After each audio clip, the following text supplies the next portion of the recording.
Grassroots is still growing in Tennessee. Welcome to the Charles Cook Podcast. The focus of this podcast is state and local issues here in the state of Tennessee. You can follow my podcast on Facebook, Twitter, YouTube, Rumble, Spotify, iHeartRadio, Google Podcast, TuneIn, and Alexa. Just search for the Charles Cook Podcast, and you should be able to find it on any of those platforms. If you subscribe to it, then you'll get notified whenever I upload new content. Best place to find all those links is on my podcast webpage at charlescookpodcast.buzzsprout.com, and you can email me at charlescookpodcast@gmail.com. Today, my guest is Michelle Light from Empowered Jefferson, grassroots movement out of Jefferson County. And so welcome, Michelle, and tell us about your group and when did you start it, or when did y'all start it, and how's it going with it? Well, thank you for having me, Charles. I always love telling our story, trying to figure out how we started. Well, I kind of got started doing this. I ended up in a battle against a condo developer in my neighborhood. And so I kind of helped lead my neighborhood in a campaign to try to stop that. And I got involved with, someone told me to call David Seal, the Republican chair, because he had been in a battle with his land and them trying to take it by eminent domain years ago. So anyway, I talked to him and we became friends. And then I started getting more involved kind of in the school issues, finding out what was going on, in the county. And from there, it was really just about mainly spreading awareness of things that were going on in the county. During COVID, there was so many people. What I saw was just our rights being trampled down. Forced masking, telling people they had to shut their businesses down and everything. And I didn't see a lot of, I guess, people saying anything online about it, here in the county. And so I was on the Republican Party page trying to tell people, look, this is not constitutional. They can't do this. And when things just continue to persist, I just kept trying to tell people. So a couple of us started a page called the Jefferson County Patriots because we're called the Patriots here in Jefferson County. And that ended up kind of morphing into Empower Jefferson. So it was kind of a gradual thing. We kind of had an online following first of just trying to put out information about constitutional rights and help people understand that you have a right to not have to be forced to wear a mask. You have a right to not have to take a vaccine. And so we were getting that kind of information out first.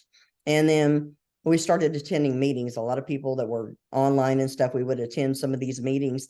And from there, it kind of grew organically that we would go out after meetings and some of us would sit around and just chat a little bit. And one day, one of the people that is now a member of Empower Jefferson, he wrote down a list of people that were standing outside and said, hey, let's get together or something. So we ended up meeting at Gondolier. And from there, Empower Jefferson was just really born. It was a meeting of I guess there was about 10 people that first day. And that's kind of when our in-person efforts started. So prior to that, it was pretty much just online. Yeah. So I usually ask, because there's usually something that triggers somebody to get involved.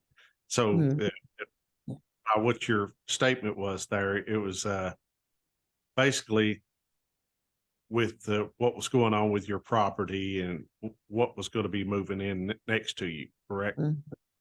Yeah, I tell a lot of people, I say a lot of people don't actually get involved in politics until it comes knocking on their front door. And that's exactly what happened.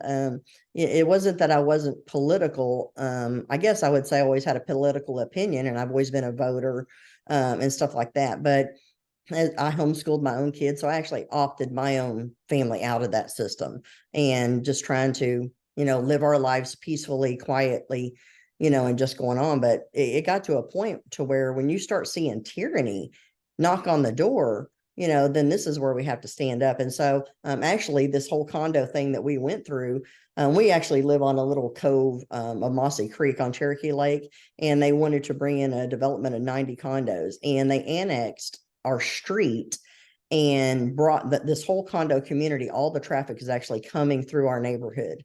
And so that's just one form of things. I'm not against tourism, and this is actually being advertised as VRBO, Airbnb potential. So I'm not against those kind of places. I think they would be great in the right spot, like on a highway or 92, where those people can get in and out. But you run all that traffic through a neighborhood, in my opinion, that it just impedes on the whole rights of our community. And so it was the same thing during this time. COVID was going on. So when we would go to the city to try to have a meeting, well, we have to have a Zoom meeting, all of a sudden. So our whole neighborhood has to try to get on Zoom and talk to the city council. And then when we were finally able to get in person to these meetings, they made our whole neighborhood, all the people in the neighborhood had to sit out in the foyer, and we could be there just stacked together.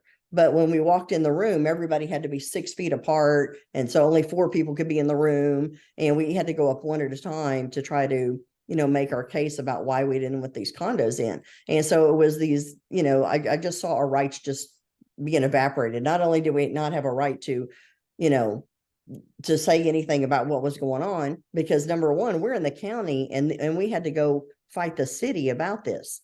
So our properties are in the county and the city took our streets. So they bored the sewer underneath our county properties for their city development. This is just, it's crazy. It's hard to even believe. So now we have the city police and the county sheriff, when he's available, trolling the neighborhood. So we have 2 different jurisdictions right here now. So crazy mess. So it sounds like the old saying, you either get involved in politics or politics will involve you. And that's the way a lot of people are getting involved now, is because they've tried to sit on the sidelines and live their life. And the more tyranny gets pushed towards them, then that's when they decide, well, I have no choice. I have to get involved now. Whether it's your kids in the school system or whatever. So I know that you got involved. You gave the story here. So what are some of the things now that your group has formed and you're having meetings? What are some of the things that you all are fighting or working on in Jefferson County that people need to know about? I would think the number one thing that we try to do, number one, is educate and inform people of what is going on in the county. So we have several different teams for volunteers to join. And one of our main things is making sure that most of the meetings in the county are actually covered and attended by citizens.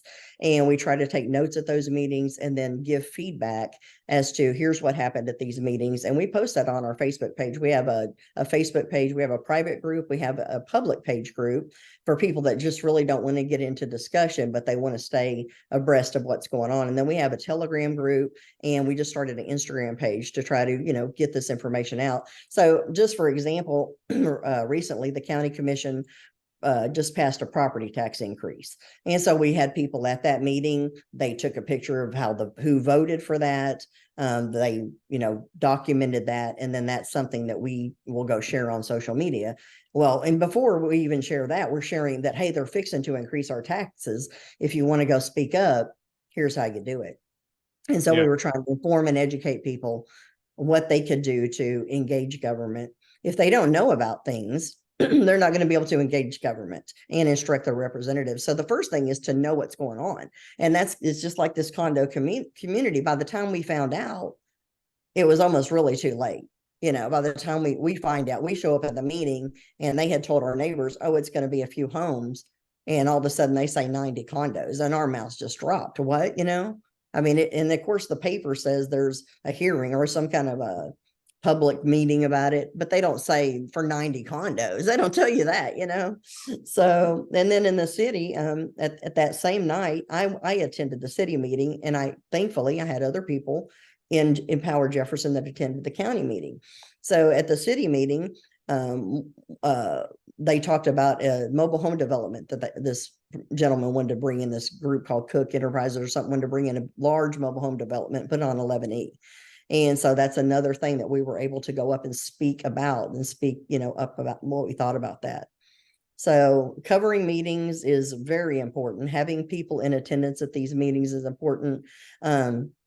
coordinating many times, especially with the school board, because we've engaged them so many times. And I would say if we engage anybody the most, it would be the school board. Every month, we usually have members of Empower Jefferson engaging the school board and kind of coordinating what we're going to say so that we're not all saying the exact same thing.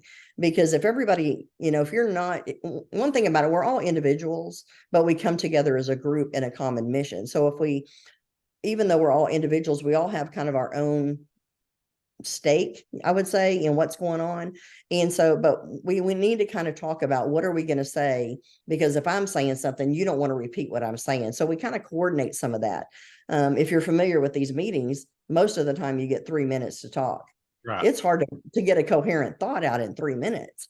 And so being able to come into a larger group, talking about the issues going on in the schools, and then being able to construct a plan to instruct your government with a larger group of people in a more cohesive way, is kind of what, we're thinking is the best way to do it. And it seems to have been kind of effective. So, Okay. That goes to my next question. So talk about some of the things that you've seen at the school board level that folks in Jefferson County needs to know about. Yeah, well, it kind of one of the first things that happened, me and another member of Empower Jefferson, when we started finding out about the social emotional learning last year. And what happened is, we've got so many people moving into our county, and they're from New York, and they're from California, and they're from these blue states, Pennsylvania, and they're coming in and they're telling us about things that they have seen in their schools where they come from. And social emotional learning is one of these things. And so, it started coming across our radar. So we started looking into it. We started hearing from other people in other counties that have social emotional learning, and they're telling us, guys, this is something you need to watch for. There's some stuff in here that is just not good. And so we went and sat down with Tommy Arnold and Carrie Trent, who is over student services. And one of the things that concerned us, that we were concerned about was, is there going to be some kind of gender ideology that is brought in through the social emotional learning?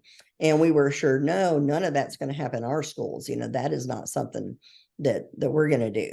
And so, we try to walk out of there and have a little piece about it. It wasn't even a month later, and the school decided to do a drug and alcohol awareness survey. And they called this survey a core measures survey. And so parents got this email talking about there's going to be a core measure survey. Well, if I'm a parent and I see core measure survey, nothing on my radar would make me think that this is drug and alcohol screening, or something like that, because it just seemed core measures, you would think it's academic, number one. So it was a very bad name. But the second thing is that the first question on this survey was, are you male, female, or list your preferred gender? And this was given to children as young as 6th grade. Wow. So, and here we're already asking kids, if they don't identify as male and female, what's their preferred gender? And then we got copies of those survey questions, and many of those questions were very intrusive. Talking about, do you get drugs from your siblings? Do you get drugs from your parents? And again, I know that a lot of people think, well, you need to find this stuff out. But a sixth grader, I can tell you that when my son was 12, if you told him, do your parents give you acetaminophen or do they give you heroin? He really wouldn't have known the difference in those two words, or acetaminophen and methamphetamine. He would not, those big words and stuff would not really mean anything to him. The other thing I would have to say about that is a lot of kids are not even on reading level anyway. So a lot of these 6th graders, our current stats are about 35% are on reading level. So that means 35% of the 6th graders can even read the survey to properly answer the questions. So that was kind of one of the first things that we went and tried to get them to stop. It wasn't that we were actually trying, I'll take that back. We weren't trying to get them to stop the survey. We were trying to get active consent so that parents had to opt into the survey, and the parents would all have a list of those questions, and they could see the questions and then decide if they wanted their child to take that survey. As the law was then, it was under passive consent, meaning if you didn't know about the survey or you didn't opt your kids out, then they had to take the survey. So the state law now has passed so that you have to have active consent to do surveys at the school. So that's a good thing. And then the second thing we began to find out after doing some records requests, that is another large thing that we've tried to do, is learn how to do records requests and help other people make records requests and obtain those. And so through records requests, we found out that Allied Behavioral Services is a mental health contractor in our school. And we intercepted some emails after, we didn't intercept them. I say we were able to obtain those records of those emails. And one of the things that really came up on our radar was that Allison Peak, who is the owner of Allied Behavioral Services, in her email to the superintendent of school services, she has she has her email signature. You know how you can program an email signature in? So she has that, and that email signature says she, her, hers, has her name, she, her, hers, and then it says why pronouns matter. And so there was a hyperlink there. And so, of course, because we don't get live links, we just get copies. We said, can you tell us where the link to this why pronouns matter, where does that link go when you press that button? Well, we got evaded very badly from our school. They basically refused to give it to us. So, we one of the members that asked for that request contacted David and said, David Still, our Republican chair, what should I do? They won't give me this. And of course, he had to go cite the law to them to tell them, it's illegal for you to not provide this link. And so we get the link, and it goes to a website called Why Pronouns Matter. And this website is full of ideology that there are more than two genders. It went into depth of saying that, you cannot say ladies and gentlemen, boys and girls anymore, because then you're assuming there are only two genders. If you see an older lady, you cannot say yes ma'am or no ma'am, because that assumes that assumes that person's gender. So right. I know growing up, I was taught to say yes ma'am, and I taught my kids to say yes ma'am and no ma'am, but now you're assuming someone's gender. And they also talk about when you're in a group setting, you should go around the room and ask each person their name and their gender. So it is just full of this gender ideology. And this is where the CEO of this company, who is doing mental health counseling in our school, this is her ideology. And so then through that email, she actually sent and invited our school counselors to a training on how to have an affirmative LGBTQ practice. This was a training, like a Zoom training or something they invited our counselors to. So that was kind of the beginning things we found. After one of the meetings, when that ally was brought up, some people went to their website and they started seeing this ideology all over their website. But one of the things that really struck us is something that was very concerning. On the child services tab on their website, one of the services listed said gender exploration and identity counseling services. And again, these people are in our schools. They are in closed private rooms talking to these children. We knew that the parents probably did not know that this was their ideology. It's one thing if a parent understands this and they know that these people believe this, and then they're allowing their child to see them. That's one thing, because that's informed consent. But to bring these kids into rooms and the parents have no idea that this is the ideology of this counseling agency is problematic.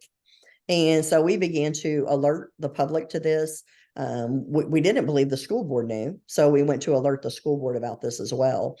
And I guess we alerted them in February and March. We took screenshots of all this. And not only that, it wasn't just on their website. On their social media pages, over 80% of their content was dedicated to Happy Coming Out Day, Happy Transgender Day, Pride Day. So it was everything about, LGBTQ and that agenda and what they call gender affirming care. And right. I don't know if you're familiar with what gender affirming care, but it basically, that means that if a young boy thinks he is a girl, you affirm him in that. You don't tell him he's wrong. You affirm him in that belief. And, we tried to explain to the school board, do you understand that if we're going to have people affirming children, then the next step is, if the school is going along with this, then the next step is you have to let him in the girls' locker room now that he says he's a girl. So there are consequences in this slippery slope. And so calling this out was one of the main things we did. After a couple months of bringing this awareness out, one of the commissioners said, I want to get Allied out. And so they were going to bring about like a vote the next month or something like that in April. And someone, we don't know exactly who, but I can tell you this, we did many requests throughout the school system to try to see who alerted the parents of the kids that the children see in Allied, their parents. We tried to see who in the school may have alerted the parents to attend the meeting and get these teachers and stuff riled up. And we cannot find out how it was done.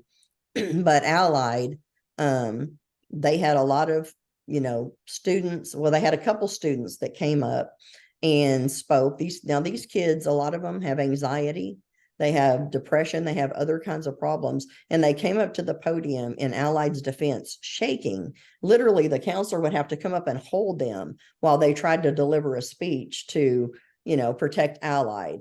The chairman of the school board kind of made the suggestion that, well, if Allied were, voted out tonight and they had to pack up tomorrow, what would that mean for you? Asking that of Allison Peak. And at no time did we ever suggest that they pack them up and move them out overnight. We wanted to bring this to their attention so that they can make some action about it. But that was not the action we thought, would be something like overnight, get them out. But anyway, long story short, that room was pretty much packed with teachers who did not want to lose Allied services and parents. There was some parents there that had children seeing Allied. And a few of the things that make this program probably so, I would say, make parents want to do it is because when Allied comes into the schools, they're paid by our school, and our school obtains a grant from the government. Well, Allied themselves also gets a grant. And so if they come into the school, they waive copays. So parents don't have to pay copays. Parents also don't have to take their children out of school, take them to a therapist, and then bring them back to school or do it after school. All this can be done while the parents can both work, and this can be done at school, and they can have their counseling session, and it kind of is the least disruptive to the family. So there's, I guess I would say, some incentives for people to want it in the schools. Yeah. And so that's kind of the way it went. That night they voted to keep Allied, and then so they're renewing the contract with them now. And what we did is we tried to get a clause put in to the contract that said no gender ideology, counseling services. And so there is some kind of language like that, and we're hoping that will matter. I'm not sure if that's going to work or not, because I don't know if you're aware, but they just had a judge do kind of a flip on our gender mutilation ban here in Tennessee. We just had a judge that did a flip on that and said, I just got through reading it a few minutes ago, in fact. So you can still, and I hate to say the words, but you can still give medication to the children. Right now, you can't surgically do anything right now, but you can give them medication. And that medication consists of puberty blockers, as well as when they get into puberty years, it could be like testosterone. So when they're younger, they give them puberty blockers. And then when they get into like 13, 14, they can start giving them testosterone, like give a girl testosterone and give the boy the opposite, estrogen. And there's a lot of dangers to that. Studies have shown in different countries in Europe where they've done that, these young girls will get osteoporosis, early onset osteoporosis from going through this. And if you get it early enough, it chemically can castrate you. So it's just a very sad thing to see, and it's worried us. And again, I'm really about parental rights and parental informed consent. And so the number one thing for me is, it's one thing if parents understand this ideology is there and they consent. It's another thing when parents are left in the dark. And we have repeatedly went to the school board and asked them to make a policy that, if a child is showing going by a different name or asking to go by a different gender at school, that the parents would be notified. They have refused to do that. They refused to make a policy regarding that.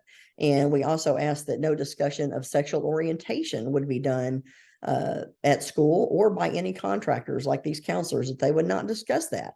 We don't think that discussing sex with kids or affirming sexual relationships, whether it's heterosexual or homosexual relationships, kids should not be having sex, and we should Right. not be affirming any of that behavior. Well, even to the point of the parent consent, um, with a lot of this stuff, um, I even disagree with that, because parent doesn't have the ability to consent for someone underage to consume alcohol.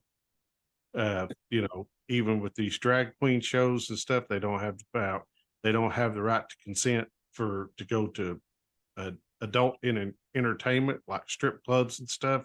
So there's a lot of things that parents don't have a legal right to consent to now. Mhm. As far as a minor, when these people become adults and able to make their own decision, that's a different thing. But that consent deal, it can only go so far in my book. So, um, kind of a question here. So, once your group got started in Jefferson County and got active and started attending the meetings and stuff, how were y'all received by the local governments there? Hmm. I would say at the school board, not very well, because we're going there every month, and every month we're talking about something, and you can imagine that this is a small. I would say there's small town feel here, Mm-hmm. and a lot of these people have been on the school board for decades. Right. And so they don't like change, and they kind of have just been able to exist and do what they want, really without anybody questioning anything they've done or opposing anything they've done. And so, what do you think's happening? All of a sudden, you've got all these people there, shining a light on things that they don't like. So Allied was in our school for 2 years, or 2 or 3 years before we unveiled any of this information. And all this stuff has been online. It's been brazenly out there. One thing I will say is Allied has not tried to deceive anyone in what they believe. They have been very upfront, very brazen to put it all over their website, to even put it in email correspondence to our school, and on Facebook. And we know for a fact that there are several parents who have not allowed their children to see Allied, because when their child was referred, they went and looked into Allied and they saw that kind of content, and they said, no, you're not seeing my child. I don't remember what the number was, how many families had opted out, but it was a significant amount of families that said no. I think overall we've had about 700 kids treated through Allied, and so many are in treatment. Most of those are actually K-5 too. So that's concerning. The other thing I do want to say is we are not saying that Allied is trying to turn kids transgender. We don't have any proof of that. What we are saying is this is the ideology that they have shared online, and they are in private conversations with children. The only thing these counselors have to tell parents or tell anyone is if the child is going to harm themselves or other people, then they have to break their basically code of silence about what's going on. So if these other topics come up, we don't know what they're saying. And Right. so we don't know that they're saying anything to the kid. But what Allison Peak said publicly at the meeting is they let the child lead. Right. So, these are some scary things. And as far as the informed consent, um, yeah, I don't agree with chemically castrating children or giving them puberty blockers or any of this gender affirming care. I don't agree with any of that. But as far as, and even the psychological component, I don't agree with that, because it all starts in the mind in the first place. I mean, you're taking a young, impressionable child, and you can't let that child, you can't let a little boy decide he's a girl and a girl a boy. When I was young, I could have been labeled a tomboy, and in today's gender dysphoria, if I was in junior high today, they would be telling me, oh, well, you hang out with boys, you ride bikes, because where I lived, there was all boys. And so I hung out with boys. But by the time I was in high school, I had all girlfriends, friends that were girls, not, not the Uh, other thing. And so had I been in the gender dysphoria world of today, people would have tried to manipulate that. The other thing that they do, because we showed the big, huge gender unicorn, I have a really big blow up. I blew all these things up 11 by 17 and laminated them front and back so that when I held them up before the school board, the people in the audience could see the reverse image. And I wanted to make an impact of the things that we saw online and show them these pictures. And that gender unicorn, it actually confuses. So like if a girl is attracted to another girl as a friend, maybe they have a common interest, that attraction can be confused to be sexual attraction when it's just emotional attraction because they're friends. And so they blur all the lines in this, and it's very disheartening. so as a result of you all getting involved in this and bringing a lot of this stuff to light, now has that caused, you said that you had a lot of these school board members have been on there for decades. So has that caused people to want to try to run for those school board seats? That's a good question. So in was it last year in the last election, we actually helped support two candidates and we got both of them elected. And so this next election, we have two more candidates right now that we're supporting to change the school board, to change the whole thing that's going on there. I think a lot of what has gone on in our county is just, when things were kind of going smooth, nobody really bucked the system, but now things are scary. The things that are coming into our community, they are coming to destroy our faith. They're to destroy our family and our freedom.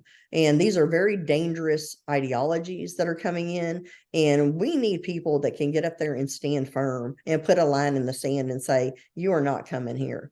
We are not allowing this to come into our county. And the fact that, people from California and New York that are moving here going, I cannot believe this is in our red county. We moved here to escape this madness. And then here it is showing up right here, knocking on our door. We have no place to go if we don't hold the line here. Where else are we going to go?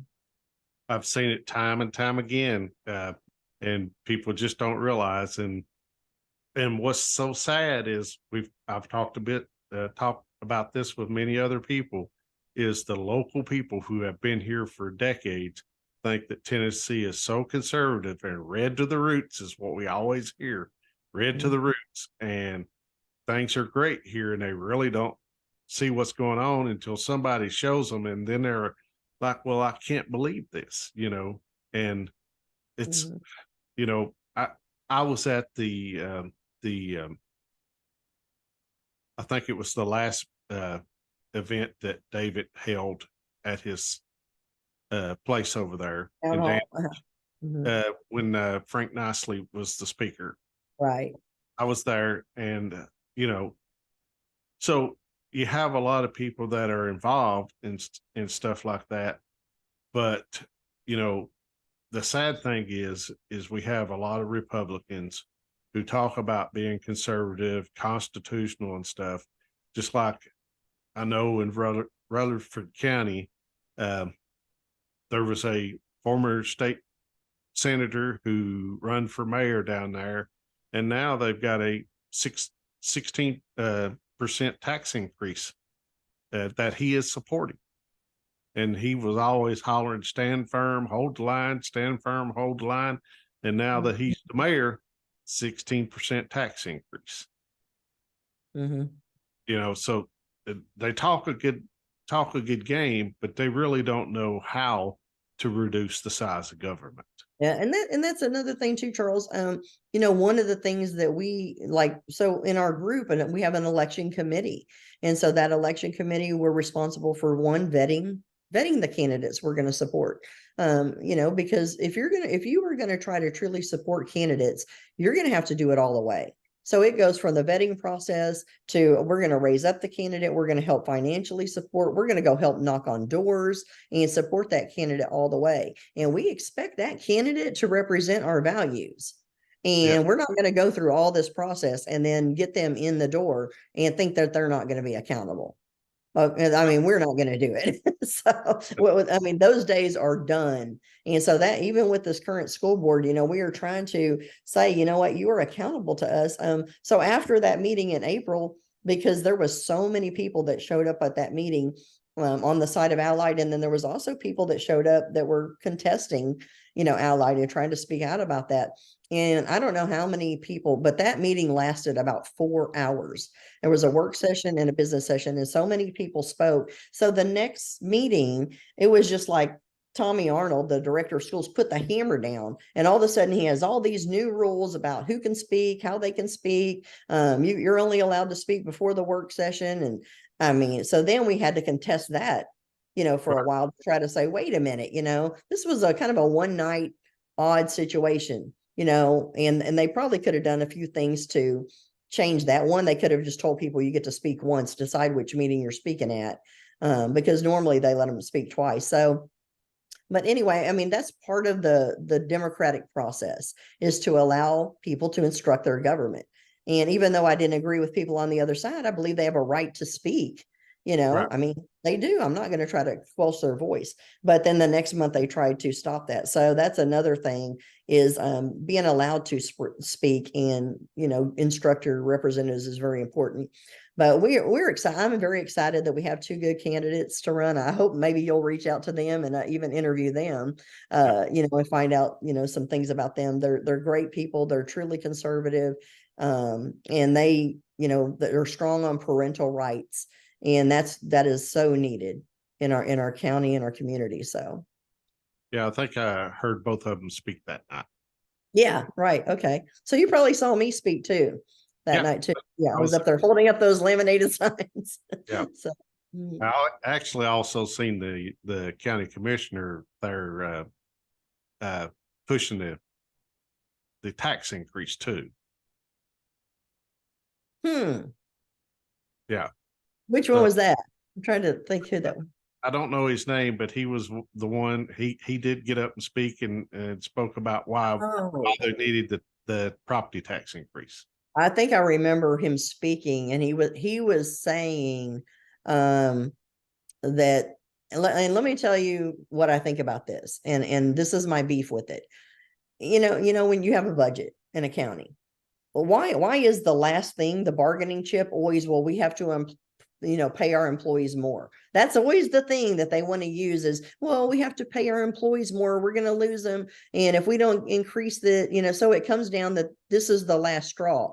Why aren't employees pay? Why isn't that like the number 5 item, and then the number 10 item down here is some other bargaining chip instead of the employees? The fact that they're dead last ought to make every one of them feel used and abused. Well, and That they're the bargaining chip. it gets back to what I was just saying about, we have these people, and he made the statement that night. I'm as conservative and Republican as anybody else, but we have to do this. Well, it gets down to the point of knowing how to reduce the size of government and what the role of government is. And apparently these guys don't know. And they've just been going along with the program for so long that they have blinders on, and they don't know how to address these things. And so I saw that night, and I was just like, man, I can't believe he's standing here in front of all these people pushing this. But Yeah, and what's even funnier too, so the city, and I just read this yesterday, the Jefferson city, they voted themselves a $300 a month expense account raise. So they make 400 a month, and then they're getting an additional 300 a month for expenses. Yeah. I'm like, what kind of expenses do you have? Oh my gosh. That's $700 a month to be, a part-time, you go to 2 meetings a month or something. I mean, it's unbelievable. Maybe a ribbon cutting or something like that. And I mean, that's $18,000. And let me tell you, I had just in April, I went to one of the city's budget meeting, and there was, I think it was the police department or the fire department up there talking about the need for another Jaws of Life, because if one of the Jaws of Life is being used somewhere else, they only have one. And this is important. I mean, think about it. If you're driving around, your family's driving around, and they don't have a Jaws of Life, it can mean life or death for your Yeah. loved one. but all of a sudden we can easily just snap our fingers and give 18,000 to this, because that's what it ends up being in a year when you're giving that to 5 different people. We can easily do that. It's not even budgeted in there. And then, I know they give city employees, a little drop in the bucket, here's your little 2% raise or whatever, which might give them $50 or something. If that, I doubt they even get $50 a month, it'd probably be, 200 a year or something is what their raise ends up being. So it's disheartening to see that. I'm definitely going to be probably saying a little bit more about that. I've got a little rant on Empower Jefferson right now about that. So on our public page. Okay. Well, keep up the fight. And, I see what you guys are doing. I follow you on Facebook, and I follow several of these groups throughout the state. And my goal is to interview you folks and kind of bring a focus to the local and grassroots throughout the state, and help you, get your message out and let people know, well, wait a minute, I don't agree with what's going on in my community. How do I get involved? Is there a group that I can get involved with? If not, maybe I can start my own group. And, Amen. and people can do that. And there's a lot of people concerned, but they just don't, some don't know what to do to get involved. So, and hopefully, earlier in next year, I will be able to provide some grassroots political leadership training. So for folks who wants to do that and learn to be more politically active. So anyway, anything you want to close with before we sign off here? The only thing I would say is one of the reasons that I think Empower Jefferson is so special is when one person tries to speak out, you have this much power. But when you add collective voice to that, you have so much more, you're so much more effective. You can be more organized in how you go about doing things. Like I said, it's not just going to the meetings, it's going to the meetings and finding out what's going on. It's communicating that back to people. Then it's raising up candidates, because you have to have people that actually are going to represent you. For decades, I think what has happened is there's been just a lot of apathy. People vote people in and they think, oh, they're representing me. And they're not going to meetings, so they don't know they're not really being represented. Most people don't even get the newspaper, so they don't know what's going on at these meetings. Yeah, I mean, that's how I was. I didn't know. I homeschooled, and I was just kind of in my little bubble, happy in my little world. I never voted for school board. And then all of a sudden it hit me. It's like, well, my son wanted to play football for the local school. And the person that I finally did get out and vote for on the school board said he was against it. I'm just like, well, maybe I should have found that out before I voted for him. But so you can get more involved if you're looking for, a way to get involved in our community. You can go to Empower Jefferson on Facebook, or you can email us at empoweredjeffersontn@gmail.com. We've got a lot of places to plug people into different teams, and we would love to have people participate. Great. All right. Well, I thank you for joining me, and stay on when I end this. Okay. When I end the recording, stay on the line. Hope I didn't talk your ear off, Charles. So, anyway, but I do appreciate you joining me, and talking about your group and your all's grassroots organization in Jefferson County, and hopefully, it'll keep growing, and you can hold these people accountable and bring some conservatism to y'all's county, and take care of the kids and the residents there, and keep this tyranny out, and keep people active. So I thank you for doing that, and a lot of people's are rising up to get involved. So thank you for doing that. And with the viewers, I say thank you for joining us. And if you are interested in what's going on in Jefferson County or another county, start looking, and email me at charlescookpodcast@gmail.com, and maybe I can help you find a group in your area that you can get involved in. With that, I say, y'all have a great day. Thank you for joining me. God bless you, and we'll see you on the next podcast. Thank you very